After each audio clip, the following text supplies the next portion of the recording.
Namaste, my friends. Welcome to my channel. Welcome to this edition of Talks with Yogi Aaron. I wanted to just let you know that a few years back I wrote my autobiography. It's one of the things I'm most proud of in my life is writing this book.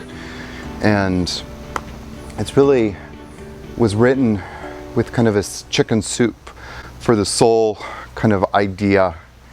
And it's just little short stories of my life, each with its own lesson or kind of transitional moment of my life. And it's a lot of really sweet stories in here.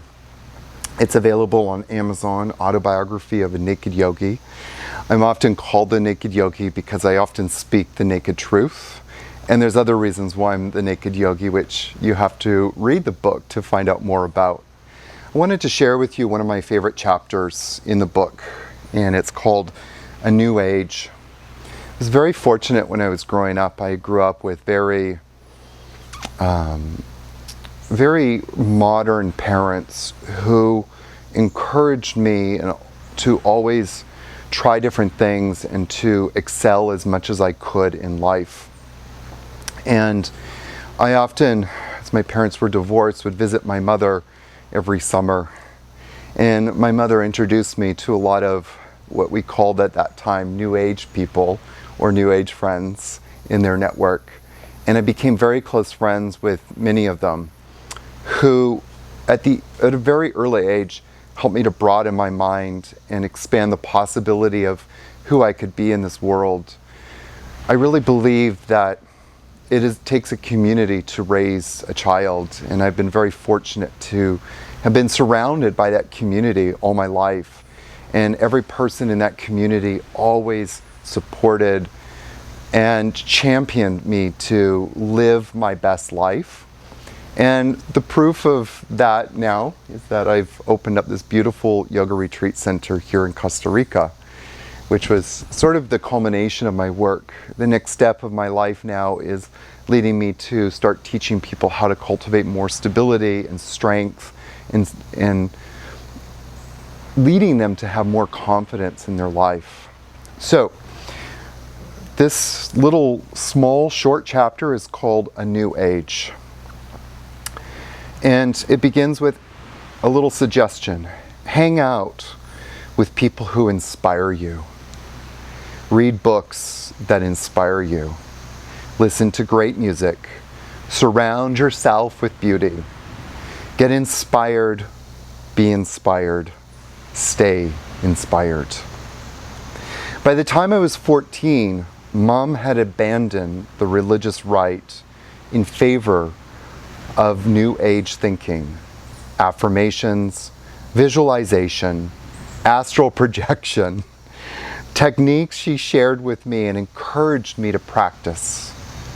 Brian Tracy's Phoenix Seminar audio tapes, Dan Millman's The Way of the Peaceful Warrior, and every other self-help book that I could get my hands on deeply impacted me, enticing me with the promises of positive thinking and goal setting. I created vision boards for the big plans I carried into my 10th grade year. I would be the #1 runner in the school. I would make the interscholastic snowshoe team. Yes, I'm Canadian. We used to snowshoe. It's a Canadian thing. I realized both goals and got a taste of the infinite possibilities in life. The other boys teased me mercilessly about the vision boards, but today will admit I was on to something light years ahead of my time. My bunkmate at school used to rib me ceaselessly, but now is more New Agey than I ever was and deeply into yoga himself. Some of Mom's friends during that time became valuable teachers and friends to me as well, teaching me the power of love and schooling me in accessing and entrusting my intuition. I soaked in all I could, new perspectives, interesting friends, book recommendations. With the skills they helped me learn and fine-tune, I was able to refine the intuitive abilities I already possessed. They also helped me discover the riches found in meditation and the capabilities of creative visualization, tools I didn't fully appreciate until I became a yogi many years later. Their guidance allowed me to see firsthand the advantages in being clear on what I want.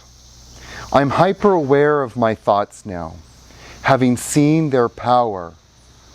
All I have to do is think, I'd like to go there, and a door opens to make it happen.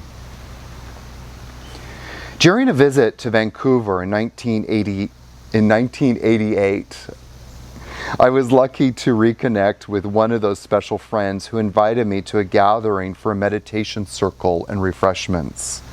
Afterwards, she and another woman led me to the energy room, where they performed a type of laying on hands with me.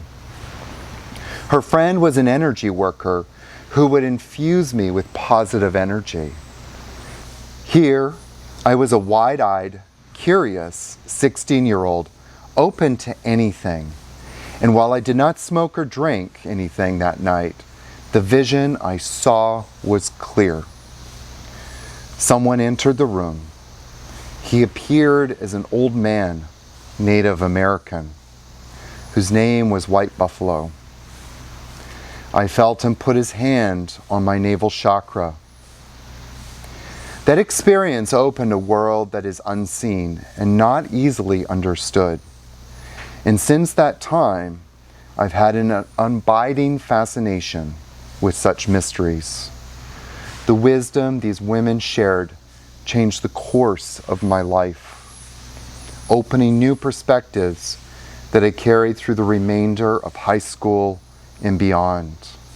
A vast universe of infinite possibilities I've played in ever since. I hope you get a copy of this book. The stories in here will transform your life, I promise you, and inspire you to go out and manifest and live your life purpose. My story is like anybody else's story, and as you read through them, I'm sure you'll find a lot that you can relate to. Be blessed, my friends, and I hope you have a super wonderful day.